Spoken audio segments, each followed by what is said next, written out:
I'm reliably informed by contact my sources in the United States that if he did invade Greenland, there would be a mass resignation by senior members of the U.S. military, apart from anything else. At this point in the programme, we plan to take a considered look at Donald Trump's first year of his second term. But the president has disrupted our plans. An hour ago, he launched a stinging critique of the UK for acting with what he described as great stupidity over its plans to give away Diego Garcia. It's worth remembering that just last year, Marco Rubio and the president himself welcomed the work and the deal to keep the base open. Well, no one better to guide us on this than Gerry Baker, the editor-at-large for the Wall Street Journal and Times columnist. Good morning. Hello, good morning. I mean, it's about as strong an attack on an ally as possible. And I recognise that there will be some people who will listen to the wording of this Truth Social post where he calls the UK, quote, brilliant NATO ally, bit of sarcasm, says, well, acting with great stupidity and that the deal is an act of total weakness. Some people will look at that and say, well, it's just Trump being Trump. But does this mark a new moment in how bad the relationship is, I suppose?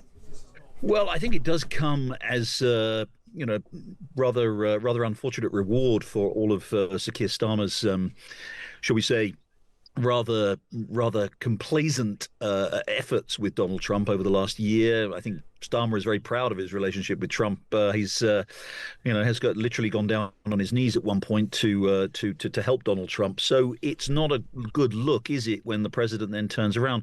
The only thing I'd have to say, though, Kate, is, as you rightly pointed out, this is very much at odds, of course, this particular outburst on the Chagos Islands with what the administration said just as soon as it came into office. As you know, this was something that was being negotiated before Trump came into office, when Biden was in office. There were a lot of people, there were critics in Britain, and there were some people here, I'm actually in Switzerland at the moment, but there were some people in the United States who said this is a bad deal. Trump will come in and he'll tell the British to scrap it. But they came in and they said, no, actually, you know what, it seems fine to us. So, this is Trump, as you said, this is Trump being Trump. There is an element of quixotic behavior here. He's obviously not feeling very good about NATO at the moment and his friends in NATO, including even his most reliable partner. So I think this is probably an outburst, and we'll have to see whether or not it actually comes to anything. My guess is, given again all the diplomacy on this, the fact that the deal is done, this will probably be more verbal fireworks rather than an actual rift in the relationship between the UK and the US. But I suppose the problem is, and as you say, it's an outburst on Twitter. He's obviously cross, but he is the president of America. He's one of the most powerful men in the world, and everyone else has to work out how to behave around him and react to him. And for the UK, certainly, we saw Keir Starmer's response yesterday, which was gently, and hopes of a renegotiation. We've also seen this morning Donald Trump publishing WhatsApp messages he's had from Emmanuel Macron and Mark Rutte. He's probably going to see them over the course of the next couple of days when he goes to Davos. Their approach evidently is flattery, but it doesn't seem to be working. He's not backing down from this Greenland question.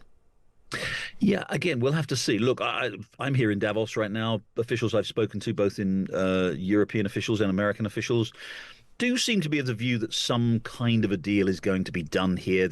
US is not going to invade Greenland. I'm reliably informed by contact my sources in the United States that if he did invade Greenland, there would be a mass resignation by senior members of the U.S. military, apart from anything else. Oh, that's interesting, Gerry. That's the first time we've heard somebody say that. We've heard people say that there is unease and disquiet among Republicans around Trump, but you're saying there are military personnel who would actually resign if Trump went this far.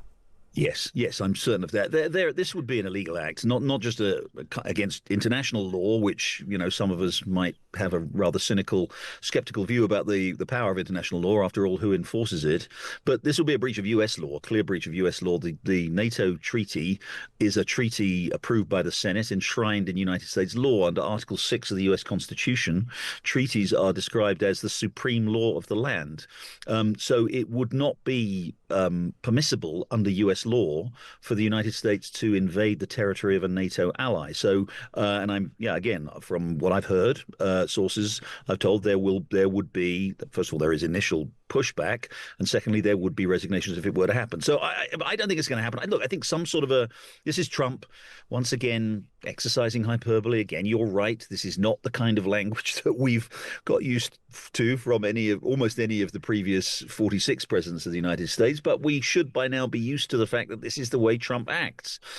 He is unconstrained by not only by norms or by rules, but by the standards of presidential language and the standards of diplomatic behavior. He's intent on getting Greenland in some way or some form or other, and he thinks this by putting pressure on Denmark and Europeans to give it to him. He's going to get some kind of a deal. And here's the reality, Kate. Europe is absolutely incapable of defending Greenland from the United States, in the unlikely event that that would ever happen. It's incapable of offering any real resistance. I know there's talk about economic sanctions and all this kind of stuff, but nobody really thinks the Europeans have got the power to stop the US from doing what it wants. This is, and again, whether you like Trump or not, this is the geopolitical reality right now. Europe is weak. The United States is strong. And, in this new world in which we operate, those are the most important factors. Gerry, can I ask you finally about Donald Trump's standing? Because it is a year of the first year of his second term. What's his standing in the Republican Party? I mean, we hear often about the fracturing of the MAGA movement. We hear about the discomfort of some around him about what he's doing. We know there are questions about the legality of some of his tariffs, for example, and you've raised further questions about the military there. How strong is Trump in his own support within America right now? It's in many ways the key question, I think, for what happens in the course of the next few months and indeed over this year. He is still remarkably strong. Opinion polls over the weekend, a slew of opinion polls, including one for the Wall Street Journal, where I work, showed that his support approval rating among Republicans is something like 90%, right? So Republican voters still broadly approve. Interestingly, they don't approve universally of many of the things he's doing. This is the sort of conundrum with Trump. It is a lot about a personality issue and a personality cult, some might say, rather than about the policies. Vast numbers of people, a tiny minority of people, think the US should take Greenland, whether by force or by any other way. They're not happy. They're increasingly unhappy. Voters, even a rising number of Republicans are unhappy with the immigration enforcement and the aggressive immigration enforcement that's been going on. Many Republican voters don't like tariffs. We may get a Supreme Court decision any day now. Could strike that down. So there is resistance to Trump. There's more resistance than there has been. He remains overwhelmingly popular with his voters. But we've got the key thing, Kate. We've got these midterm elections coming in November. The Republicans, as it stands, seem set to lose control of the House of Representatives, possibly the Senate. That's less likely. And as they move closer to the electorate over the coming months and start to see the whites of the electorate's eyes, I think many more Republicans, well, not many more, enough Republicans will start to push back and say, you know what, we don't like some of the things that he's doing. But at the moment, he has this grip on the party thanks to his popularity with his voters, and that isn't being broken at the moment. Gerry, thank you. Great to have you with us as ever. Enjoy Davos. Gerry Baker, editor-at-large for the Wall Street Journal and Times columnist.